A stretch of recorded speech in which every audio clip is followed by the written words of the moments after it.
अच्छा, ये जिस किसी की जिस कॉलेज में क्लास है वो जा सकता है? हम जरा टेस्ट की डिस्कशन कर लें। जाने दें भाई, उठने दें, जिस किसी की क्लास है कहीं जाने दें उसको। पॉज कर दो जरा, पॉज भाई, पॉज कर दो। अच्छा भाई,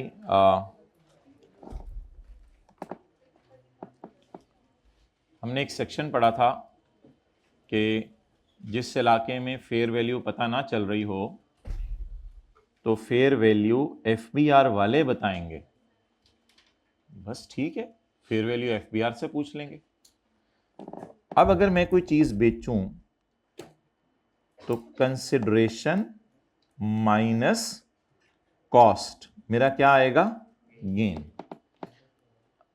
अच्छा मैं डियर, याद रखिएगा यार, ये डिस्कशन इंपॉर्टेंट है, तो घर जाके ले लीजिएगा जो भी करना है, हाथ खड़े करते हैं, घर जाके अटेंड कर लेंगे। ओके, तो ये मुझे याद रखिएगा आप ये बात, कंसिडरेशन हमेशा होती है higher of actual amount received और फेयर वैल्यू।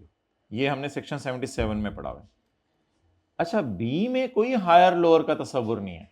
कॉस्ट, कॉस्ट तो हमेशा पेपर में कौन सी लेनी है? एक्चुअल। अक्सर कॉस्ट के साथ लिखा होता था, आपको पता है, द अमाउंट पेड। जगह जगह जाके देख लें कॉस्ट के साथ क्या लिखा होता है, ए क्या होता है और बी क्या होता है। ए तो कंसिडरेशन है, कंसिडरेशन में तो सेक्शन 77 कहता है, सेक्शन 77 क्या कहता है कि आपने, यार वो कल की क्लास में नोशनल एक्सपेंसेस वाला फड्डा उठा था, आप लोग बताते नहीं यार, इट्स हाइट ऑफ एनीथिंग। तो ये देखें जगह जगह लिखा होता है B is the cost of asset, बस जो आपने कॉस्ट पे किए, इधर तो हायर लोअर का चक्कर नहीं है। और कंसिडरेशन सेक्शन 77 कहता है is the higher of actual और फेयर वैल्यू। ये बात समझ आ गई? अब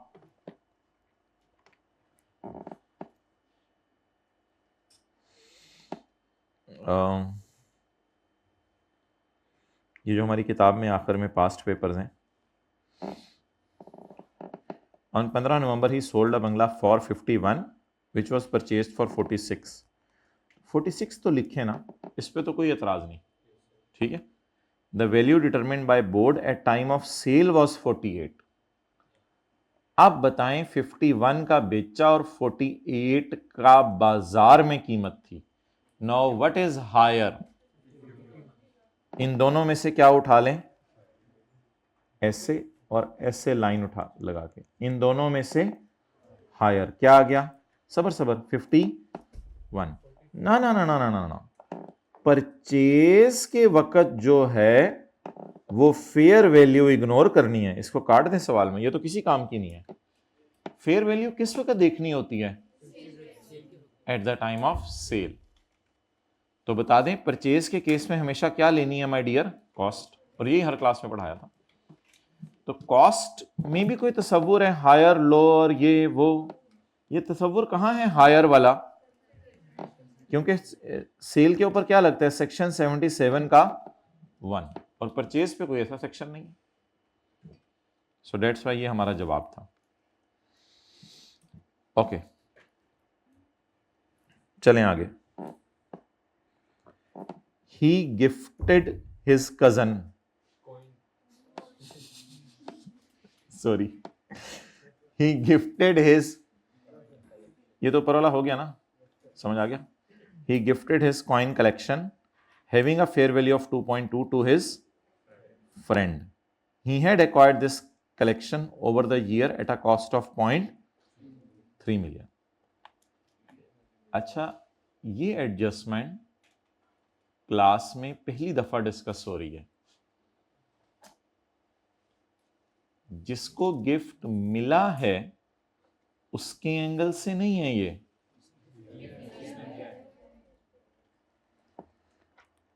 आफाक ने डिस्पोजल्स की हैं, आफाक का न्यूमेरिकल है। तो बड़ा बड़ा लिखें, ये गिफ्ट देने वाले का न्यूमेरिकल है। आज का लफ्ज जरूर लिखिएगा। आज तक ये कभी हमने वाजे तौर पे डिस्कस नहीं किया था, लेकिन रूल इस पे भी जनरली लगेगा। ये गिफ्ट देने वाले का न्यूमेरिकल है आज। कभी डिस्कस नहीं हुआ। वो जो रिलेटिव से नॉन रिलेटिव से वो क्या होता था, मिलता था। ये आज गिफ्ट दे रहे हैं, तो बस ठीक है, गिफ्ट देने में नॉर्मल तरीके से सॉल्व करें। कंसिडरेशन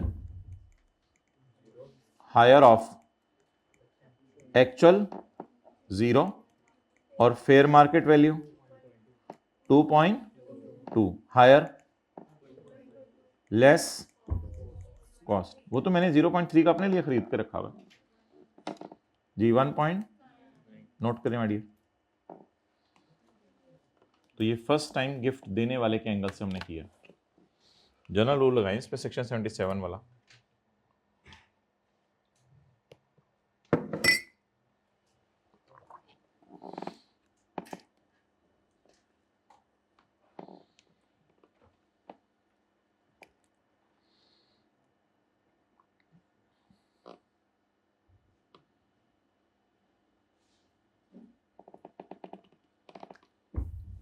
फोन पड़ा हुआ, ले जी, आ जाए आगे।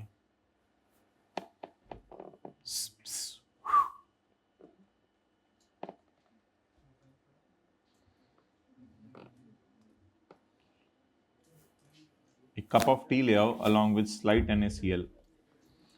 ओके, अच्छा ये वाली एडजस्टमेंट तो कर ली थी ना।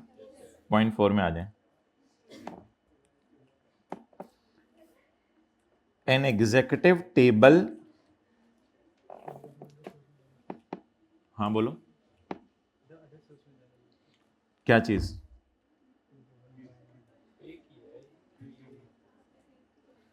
ही गिफ्टेड हिज कॉइन कलेक्शन, उसने कॉइन कलेक्शन अपनी क्या कर दी है, गिफ्ट कर दी है। भाई कॉइन का बेचना लिख लें, कैपिटल गेन के चैप्टर में जाता है। मुझे मिल नहीं रहा माय डियर, मैं डिस्पोज कर रहा हूं। इसकी हेडिंग दें डिस्पोजल ऑफ कॉइन और आगे लिखें income from capital gain normal regime. Done. Coin, medallion, ये सारी चीजें बेचना कहां जाता है, इनकम फ्रॉम कैपिटल गेन। एक टेबल बेची है, जो एक टेबल जो घर में इस्तेमाल हो रही थी, was moved to his office for office use। उसमें उसने ट्रांसपोर्टेशन का खर्चा ये किया है और उसकी फेयर मार्केट वैल्यू ये थी। उसने अपने लिए खरीद के रखी हुई थी 90,000 की। उसने अपने लिए खरीद के रखी हुई थी 90,000 की।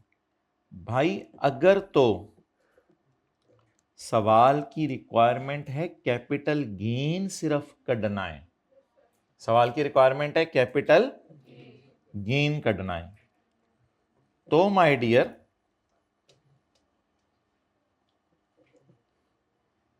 कैपिटल गेन के एतबार से income from capital gain normal regime, disposal of personal table, ये डिस्पोजल है। ये क्या है, डिस्पोजल है, डिस्पोजल ऑफ पर्सनल टेबल।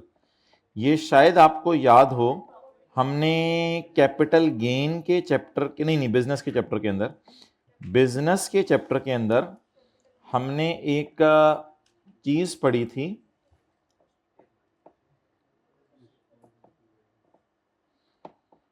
कौन सा सेक्शन था, 70। An asset will be considered as disposed of when it is, बल्कि हाँ नहीं ये तो था ना, the application of business asset to personal use, ये वाला भी है नहीं, वो तो अलग बात है। An asset will be considered as disposed of when it is transferred। तो ट्रांसफर कहां से कहां हो गया माय डियर, पर्सनल से। लेकिन माय डियर ये कैपिटल एसेट की डेफिनेशन में ही फॉल नहीं करता, क्योंकि ये पर्सनल मूवेबल।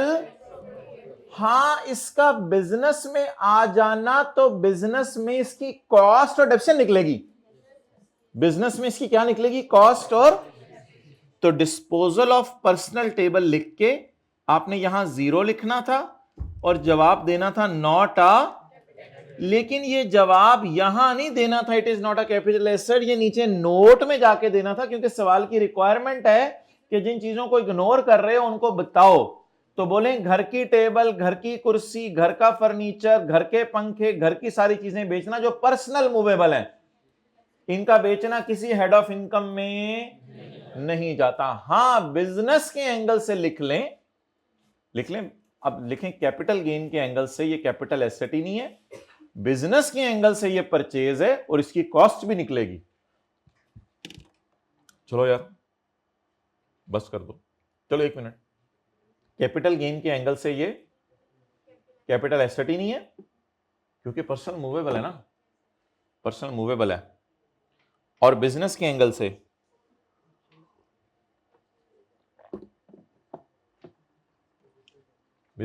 से इसकी कॉस्ट 85,000 है, ये भी लिख लें, ट्रांसपोर्टेशन वगैरह डालते हैं बीच में। बिजनेस के एंगल से इसकी कॉस्ट 85,000 है।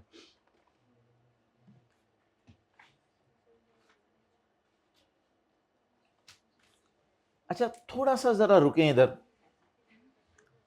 कॉइन वाला काम ना कर लें। Fair market value amount received 0 and fair market value is 75 और इसमें से कॉस्ट माइनस कर दें। जल्दी जल्दी सोचे, अभी कॉइन वाला काम ना कर लें जो कॉइन में किया था कि इतने का बिक सकता था और इतने का खरीदा हुआ था, बाकी गेन है। ये कब करते? जब ये कैपिटल एसेट होता। अभी तो ये पर्सनल मूवेबल है, इस वजह से इसको टोटली क्या कर दिया, इग्नोर कर दिया। ठीक है जी, अल्लाह हाफिज।